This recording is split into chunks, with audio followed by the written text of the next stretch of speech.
New study claims to debunk the Shroud of Turin, but there's several things they don't address and something that no one's been talking about. In 1998, photographer Secondo Paya captured the first official image of the Shroud of Turin. But when the negative developed, it revealed something shocking: a clear, lifelike face, as if the cloth itself were a photographic negative, centuries before photography existed. Fast forward 126 years, and now a Brazilian 3D imaging expert says he can prove the shroud never wrapped a body at all, and that it's nothing more than medieval art. The headlines are dramatic. Skeptics are calling it case closed, but they're missing something. So what makes this study that's allegedly debunking the shroud different than the other studies that have done this over the decades? So in this video, we're going to look into this new study, see the validity of its claims, and ask the question, does this study now ruin the shroud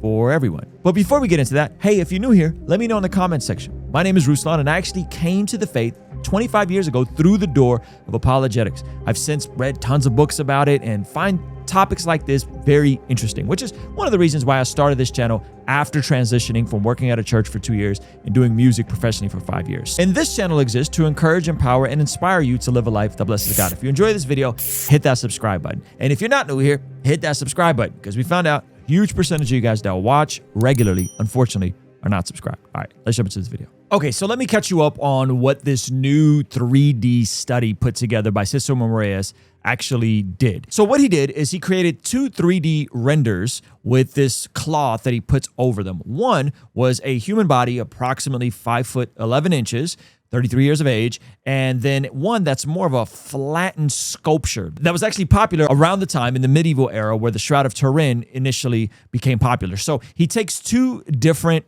3D renders. On one of them, he shows how the shroud would have looked had it been on a full body. It has a more widened, stretched out, distorted look. And then he put the shroud on top of a model of a sculpture that wasn't the same 3D dimensional figure that a body would be, more of a flattened surface, if you will.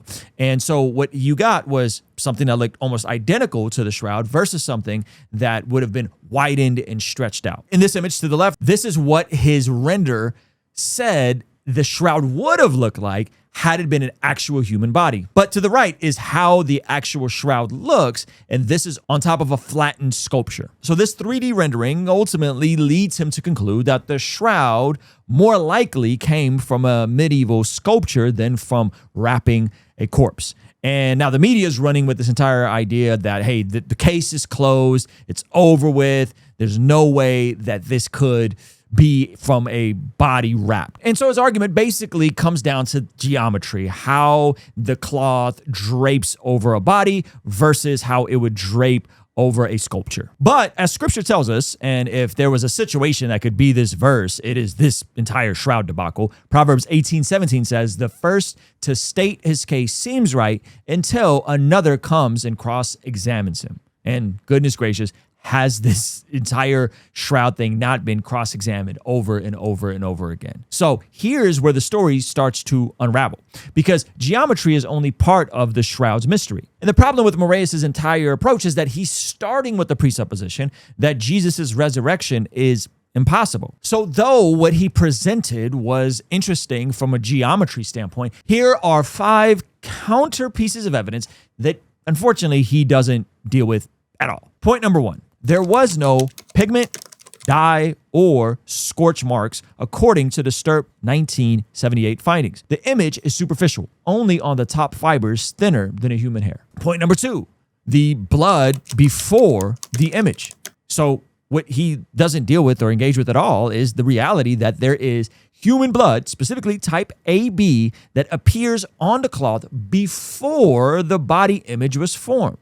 Hard for a medieval forgery to fake. Point number 3, the pollen analysis.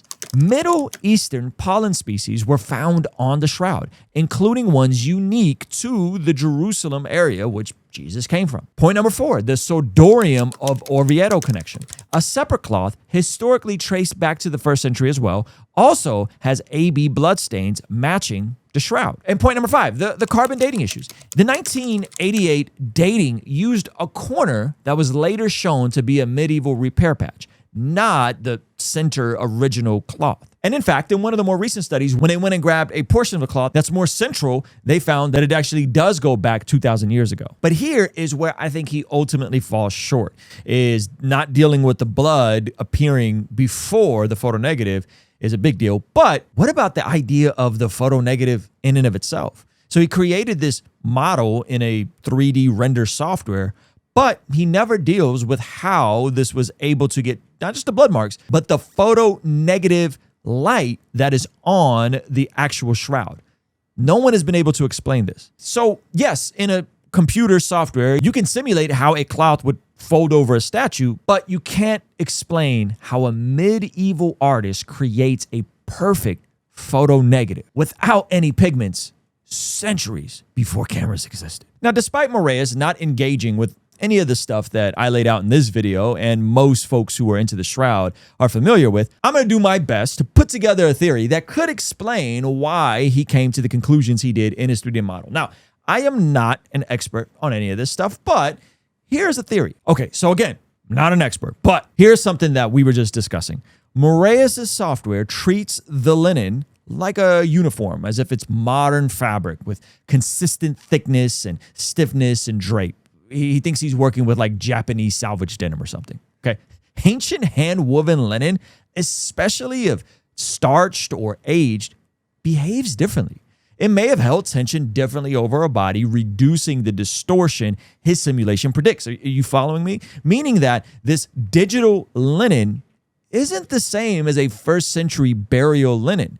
So his results could have automatically been skewed. There's also the cloth collapse theory presented by Dr. John Jackson. His theory just goes that the radiant energy from the resurrection is what caused that negative image, and that it wasn't blood or a perfect wrapping of the cloth that caused it. It was the burst of light that then created the image, meaning that perhaps the entire cloth isn't covering every part of the body. It's loosely draped over the body, and the image we're seeing is the radiant energy bursting from the resurrected Jesus, ultimately causing the imprinted image without the distortion and the stretching we see on his 3D model. And here's why all that's possible. Because in the Christian paradigm, miracles are possible. If you're starting with the presupposition that miracles are not possible, which it seems like Moraes is starting from, well, then he's going to do everything he can to contort and manipulate the data, not even intentionally, just from his own rational mind to make it form with his own biases. Versus Occam's razor, which says that the most likely explanation is the simplest one. This thing is likely the burial cloth of Jesus impacted with the beaming light of his resurrection. Because here's the deal. Atheists might look at us Christians and say, oh, well, you're doing the same thing. You're just adding your own confirmation bias into this conversation. But the reality is that even if you are an atheist or coming from a naturalistic worldview, we all believe in miracles. And that's the theme of our brand new collection, Miracles We All Believe, highlighting the 4 miracles that atheists all believe and Christians actually have a more coherent framework for. So if you want to be the first to hear about it, go to blessgod.shop and put your email in for the pop-up so you can get first access. And if you want to go deeper on this conversation and ultimately how 3D space interacts with the Shroud of Turin, check out this video here. All right? I'll see you over there. Peace.